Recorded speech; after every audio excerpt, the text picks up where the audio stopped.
बदलाव करने की जरूरत है।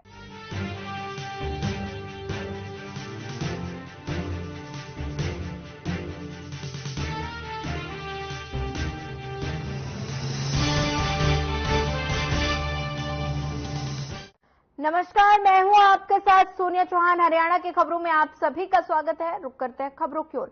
हरियाणा सिविल एविएशन विभाग और अलायंस एयर एविएशन के बीच एमओयू साइन हुआ और इस मौके पर सुधीर राज्यपाल ने कहा कि अलायंस एयर एमओयू के बाद एयरक्राफ्ट हिसार एयरपोर्ट के कमर्शियल ऑपरेटर शुरू कर देगा। अयोध्या, जम्मू, दिल्ली, अहमदाबाद, चंडीगढ़ और जयपुर के लिए फ्लाइट शुरू होंगे। और साथ ही उन्होंने कहा कि 20 जून को मुख्यमंत्री खुद जाकर इनॉग्रेशन करेंगे। और साथ ही सीएम सैनी ने कहा कि प्रदेश में बड़ा गौरव और हर्ष का ये विषय है।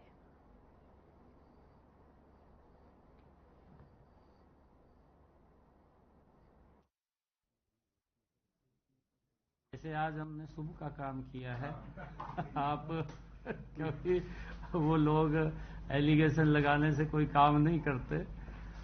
इस शुभ के हरियाणा सरकार के ऊपर एलिगेशन है, ये तो उसके लिए समय आएगा। पहले ऐसे जांच के विषय पे अगर केंद्रित करें, आप इसको केंद्रित करिए। और नहीं, देखिए, क्योंकि वो अपनी व्यवस्थाएं तो नहीं बना पाए, वो खाली बातें करते रहे हैं। लोगों को बोल करके बातें वो वोट लेते रहे हैं, परंतु आने वाले समय के अंदर क्या विजन होगा, आने वाले 20 साल 30 साल के बाद परिस्थितियां क्या चेंज होंगी।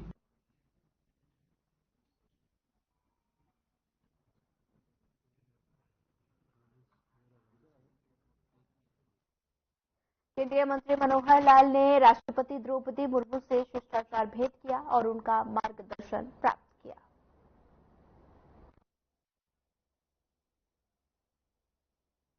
केंद्रीय मंत्री ने राष्ट्रपति से की मुलाकात। तस्वीरें दिल्ली से हैं, जहां पर केंद्रीय मंत्री मनोहर लाल ने राष्ट्रपति द्रौपदी मुर्मू से मुलाकात की और साथ ही शिष्टाचार भी प्राप्त किया। केंद्रीय मंत्री ने राष्ट्रपति से की मुलाकात। दिल्ली की तस्वीरें हैं, तस्वीरें देख सकते हैं आप। केंद्रीय मंत्री मनोहर लाल ने राष्ट्रपति द्रौपदी मुर्मू से मुलाकात की, शिष्टाचार भेंट किया।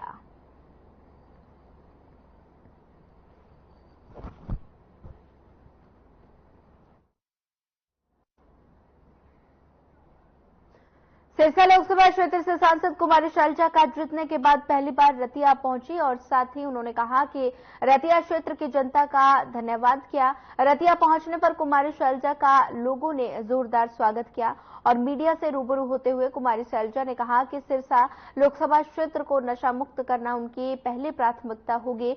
पत्रकारों ने शैलजा से पूछा कि रतिया क्षेत्र की जनता की मांगे, आप रतिया से विधानसभा चुनाव लड़ें, तो कुमारी शैलजा ने कहा कि अगर हाईकमान चाहता है तो वो रतिया से विधानसभा चुनाव लड़ेंगे। रतिया पहुंचने पर कुमारी शैलजा का लोगों ने ढोल नगाड़े के साथ जोरदार स्वागत किया और साथ ही खचाखच भरे पंडाल में पांव रखने की भी जगह नहीं। और शैलजा ने ये धन्यवाद दौरा कार्यकर्ताओं में विधानसभा चुनाव को लेकर नया जोश भर गया।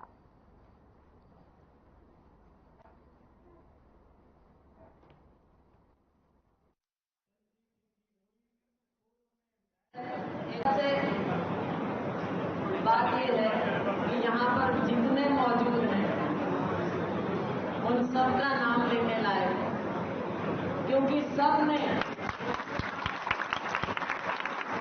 नाम लेना।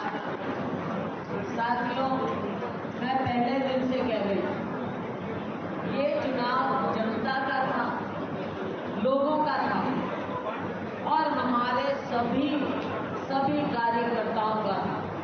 ये नेताओं का चुनाव नहीं था। हमारे जैसे खड़े होके अगर गांव-गांव में लोगों में ये तो मीडिया का चलने दो, कोई बात नहीं।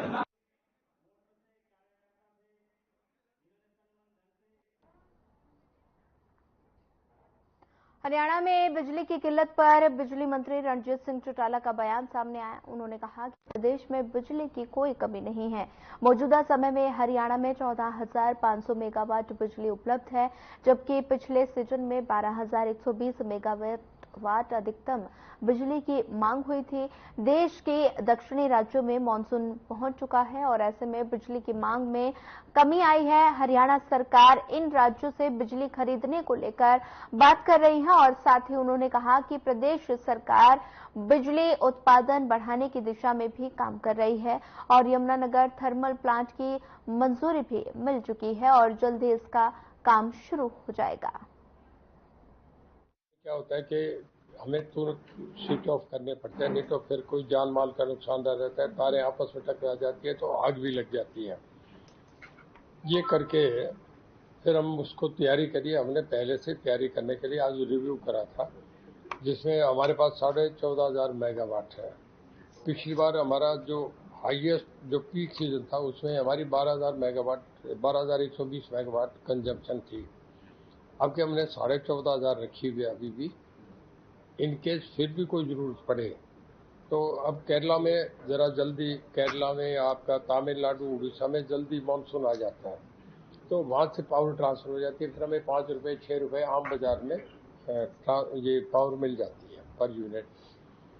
तो हमने पहले ये सारा रिव्यू करके रखा है। हमारे यहाँ कोई प्रॉब्लम नहीं आएगी, कितनी भी आ जाए, कितने तूफान आंधी आ जाए, उसमें भी हम संभाल के रखें।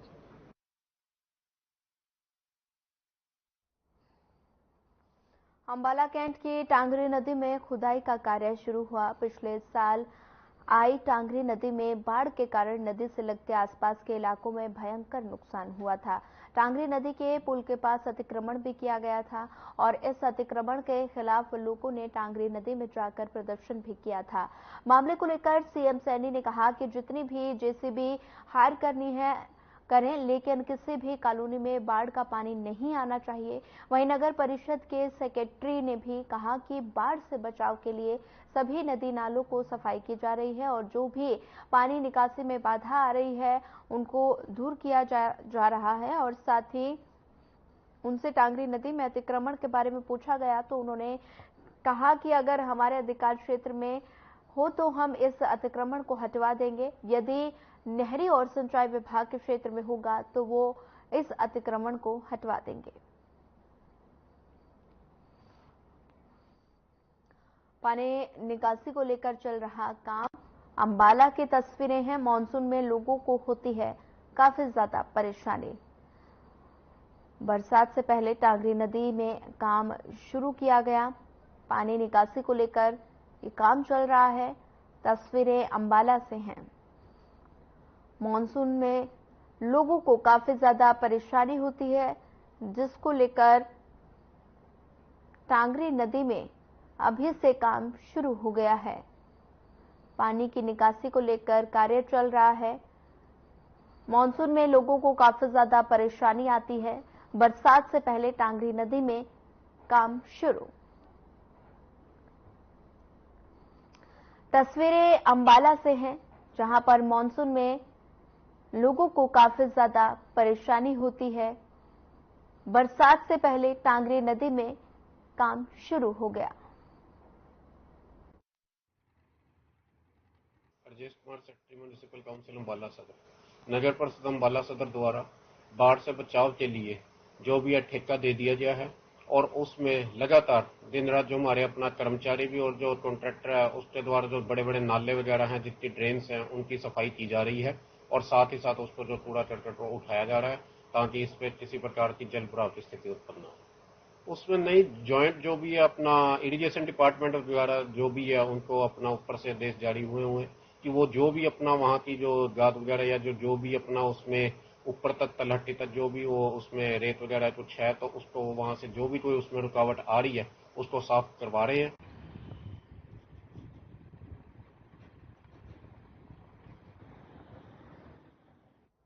सोनीपत में पैरा ओलंपिक खिलाड़ी अमित सरोहा ने अपने गुरु और सहयोगियों के सम्मान के लिए कार्यक्रम का आयोजन किया।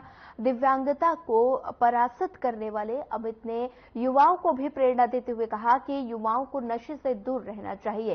खेल एक ऐसा माध्यम है जो मानसिक और शारीरिक तौर पर मजबूत रखता है। उन्होंने बताया कि 2024 में होने वाले पैरा ओलंपिक खेल को लेकर वो लगातार तैयारी कर रहे हैं। उन्होंने विश्वास दिलाया कि इस बार देश के लिए मेडल जीतकर लाने के लिए अच्छी तैयारी कर रहे हैं और इस बार उनका प्रदर्शन अच्छा होगा, पैरा ओलंपिक में मेडल जीतकर आएंगे।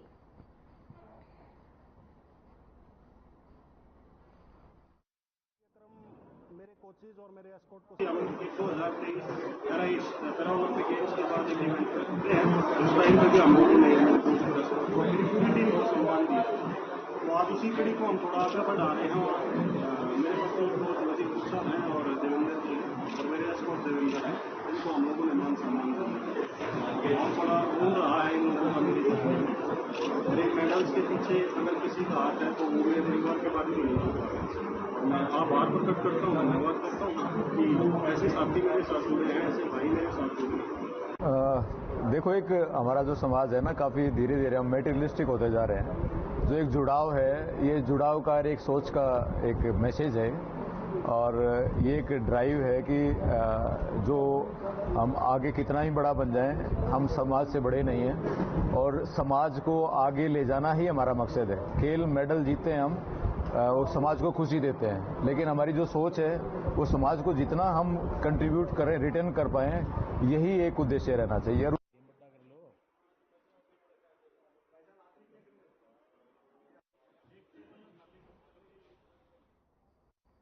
सोनीपत के गांव मुकेमपुर में ग्रामीण व्यक्ति के टावर पर चढ़ने के मामले में पुलिस ने मुकदमा दर्ज किया है। युवक मोबाइल टावर पर चढ़ने के बाद ऊपर से कूदकर आत्महत्या की धमकी दे रहा था। और बता दें कि राजेश गांव में विकास कार्य की अनदेखी किए जाने से दुखी होकर प्रशासन के खिलाफ आक्रोश दिखाते हुए मोबाइल टावर पर चढ़ गया था और जिसके बाद डीडीपीओ ने उसकी मांग पूरा करने का आश्वासन देकर उसे नीचे उतरवाया था।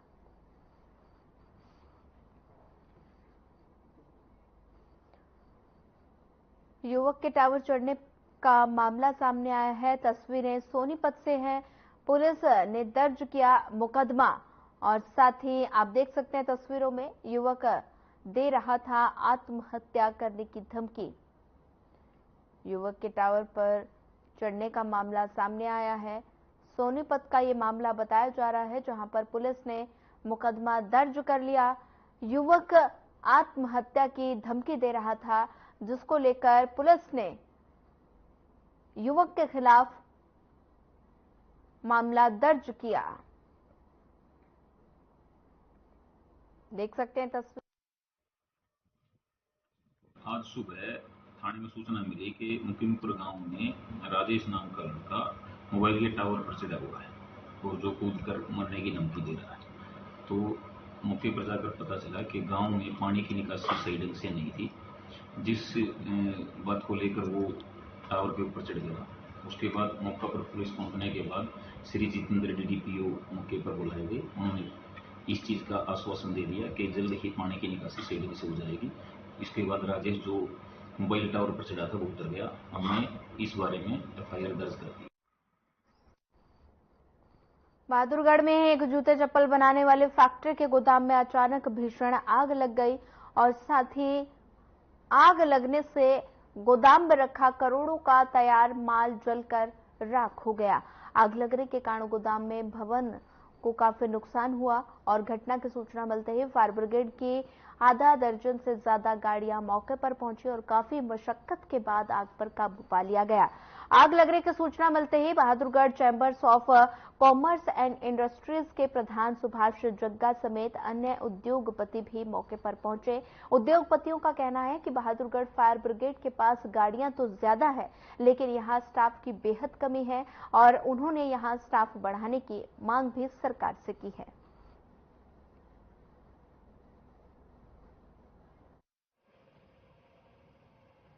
आज यहाँ बेल्को फार्मा वाली गली में एक फैक्ट्री में आग लगी और जिस आग की वजह से दूसरा एक जूतों चप्पल का गोदाम था, वो आग उसने वहाँ पकड़ ली।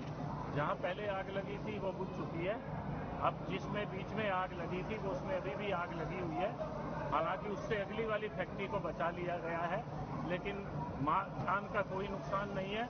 माल मेरे हिसाब से सारा जो जूते के गोदाम वाला था वो सारा जीरो हो गया। फैक्ट्री का गोदाम था जिसमें काफी माल था, उसमें अचानक आग लग गई। गाड़ी जब टाइम से नहीं पहुंची तो जब 15 मिनट के बाद तो भयंकर हो जाती है, क्योंकि बहादुरगढ़ की बल्ब जैसी इतना बड़ा इंडस्ट्री है, 6000 गाड़ी है, लेकिन 4 गाड़ियों का स्टाफ है। अब रोज हम सरकार को लिख के थक गए भाई यहाँ बड़ा इंडस्ट्री एरिया है, यहाँ स्टाफ दिया जाए ताकि जल्दी से जल्दी गाड़ी पहुँच जाए और स्टाफ पहुँच जाए तो बचाव हो। लेकिन सरकार की इस इंडस्ट्री की तरफ कोई सुनवाई नहीं है। मनी माजरा हाउसिंग बोर्ड लाइट पॉइंट के कमिश्नरेट ग्राउंड के पास दर्दनाक सड़क हादसा हो गया जब आईटीबीपी गाड़ी ने एक्टिवा सवार युवती को कुचल दिया। इस हादसे में युवती की मौके पर मौत हो गई। घटना की जानकारी मिलते ही मौके पर मनी माजरा थाना प्रभारी रामदयाल समेत अन्य पुलिस अधिकारी पहुंचे। मृतक की पहचान बल्टाना की रहने वाली 27 वर्षीय शिवानी के रूप में हुई है, जो कि चंडीगढ़ आईटी पार्क में काम करती थी।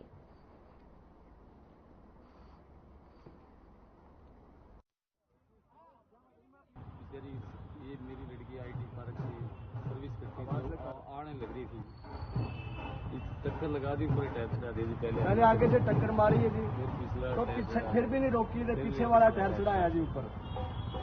लड़की का क्या नाम है जी? शिवानी जी, शिवानी शर्मा। कहाँ के रहने वाले जी? गोविंद बिहार बल्टाना के। अच्छा जी, ये कहाँ से आ रही थी जी अभी? आईटी पार्क में आईटी कंपनी में सर्विस करती है। ठीक है जी। आप लड़की के क्या हो जी? लड़की ट्रक वाले ने मार दी थी। आप लड़की का फादर हो जी? हाँ जी, हाँ जी। बहुत गलत। क्या नाम है जी आपका? कहाँ के रहने वाले हो जी? मैं पश्चिम बंगाल। अच्छा, क्या हुआ है यहाँ पे? सर गाड़ी मोड़ रहा था, गाड़ी कुछ नहीं, इंडिकेटर कुछ नहीं है, स्कूटी साइड में था, अगले टायर से टक्कर लगा इसके, लड़की गिर भी गया। मैंने उठ के आवाज भी मारा, गाड़ी ने रोका नहीं, सीधे चढ़ गया पीछे वाला। ठीक है जी। साफ गलती और उसके ट्रक वाला। ठीक है, कौन थे ये ट्रक वाले? आर्मी वाला सर। कितने आदमी थे जी वो? सर इतने मैंने नहीं गिना, कितने वर्ष। कुरुक्षेत्र के डीसी शांतनु शर्मा ने समाधान शिविर में शिरकत की। इस दौरान उन्होंने लोगों की समस्याएं सुनी और उनका समाधान किया और इसी के साथ डीसी की तरफ से अधिकारियों को निर्देश दिए जा रहे हैं कि तय समय सीमा के अंदर ही संबंधित कार्यों को निपटाएं और इस विषय में किसी प्रकार की कोई लापरवाही सहन नहीं की जाएगी। वहीं डीसी शांतनु शर्मा ने बताया कि प्रतिदिन कार्य दिवस में समाधान शिविर का आयोजन किया जा रहा है।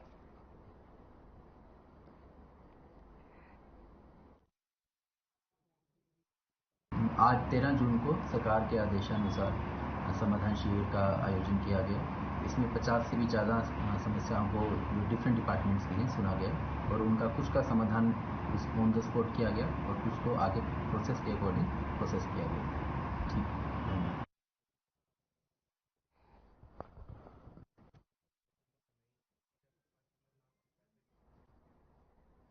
सेक्टर 23 संजय कॉलोनी के लोगों ने कुछ दिनों पहले एरिया में पानी न आने को लेकर सड़क पर उतरकर जाम कर नगर निगम के खिलाफ खूब नारेबाजी की थी, लेकिन अभी तक लोगों की समस्या का समाधान नहीं हुआ है।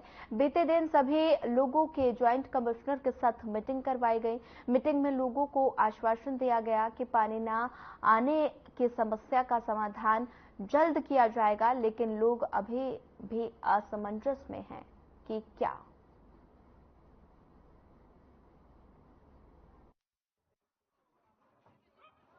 गली नंबर 24 में। कौन सा एरिया? संजय कॉलोनी सेक्टर 23 में जी। पानी की समस्या के लिए आप लोग कुछ दिन पहले रोड भी जाम किया था और पुलिस आई थी, हटवाई थी आप लोगों को जाम में, तो क्या समाधान निकला था उसका? समाधान सर उससे कुछ भी नहीं निकला। ऐसा तो हम लोग को अल्टीमेटली ज्वाइंट कमिश्नर के पास जाना पड़ा। ज्वाइंट कमिश्नर के पास हम लोग गए थे और काफी सारे जने थे, हम 14-16 लोग थे, वहाँ गए थे। हमने जाके वहाँ पे उनसे बात की। उनसे बात करने के बाद उन्होंने आश्वासन दिया, हमने अपना लेटर दिया था उनको और उन्होंने उसको रिकॉर्ड में लिया है। रिकॉर्ड में लेने के बाद उन्होंने आश्वासन दिया कि आपके पास पानी डेली आएगा, लेकिन अभी तक तीसरा दिन है, आज तक पानी नहीं आया है। फिर कैसे गुजारा होता है? कैसे फ्री ये टैंकर आता पैसे वाला, उससे खरीदते हैं। दूसरे दिन टैंकर आता है, 100-200 के पानी भरवाते, उससे काम चला रहे हैं। आज के डेट में हर महंगाई तो दिनों दिन बढ़ी जा रही है। अभी देखो दूध 33 से 34 3 महीने से हो रही है। 3 महीने से गर्मियों में होती है ज्यादातर। गर्मी में तो इतने बुरा हाल। अभी पानी आया है, 15 दिन पे आया पानी।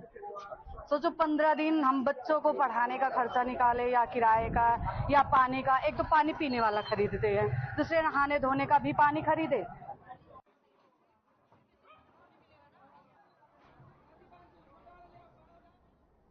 गुरुग्राम के वाटिका चौक में सड़क पर सफाई कर रही एक महिला कर्मचारी की कार से टक्कर लगने के बाद मौत हो गई। हादसे के बाद कार का ड्राइवर कार को छोड़कर फरार हो गया। हादसे की सूचना मिलते ही मौके पर पहुंची पुलिस और शव को कब्जे में लेकर फरार ड्राइवर की तलाश में जुट गई है। तो वहीं घटना की सूचना मिलते ही नगर निगम के सफाईकर्मी घटनास्थल पर पहुंच गए और सड़क को जाम कर जोरदार प्रदर्शन किया।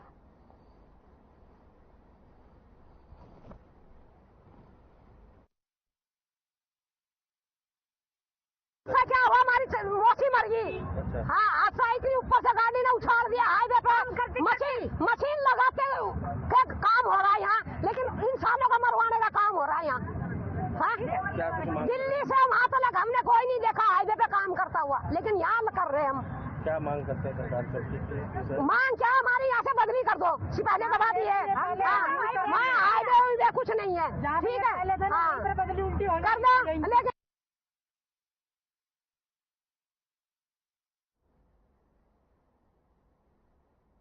झज्जर में अपनी कई पुरानी मांगों को लेकर नगर परिषद के सफाई कर्मचारी एक बार फिर सड़कों पर उतरे और सरकार के खिलाफ जमकर नारेबाजी की।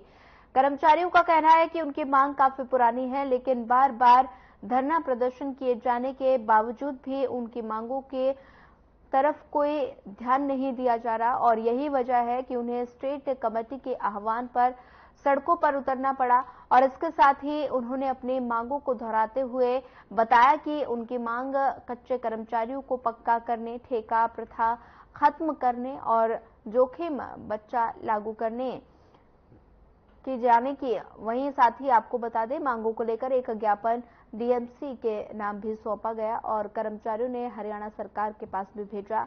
ज्ञापन में चेतावनी दी गई कि यदि उनकी मांगों को पूरा नहीं किया गया तो आने वाले समय में वे बड़ा आंदोलन खड़ा करने को मजबूर होंगे।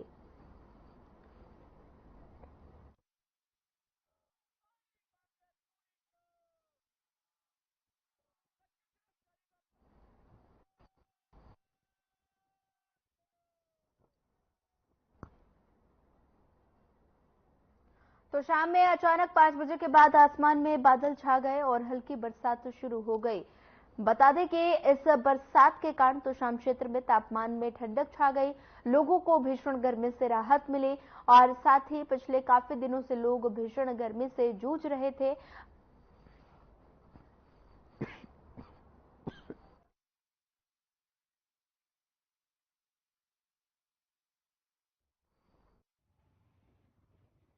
काफी गर्मी हो रही थी। काफी गर्मी हो रही थी, इससे बहुत राहत मिली है। और क्या परेशानी हो रही थी गर्मी के कारण आपको? लाइट कट मार रही थी, परेशानी काफी थी। तो आज ये बरसात हुई, इससे राहत मिली है और हो जाए तो राहत मिली।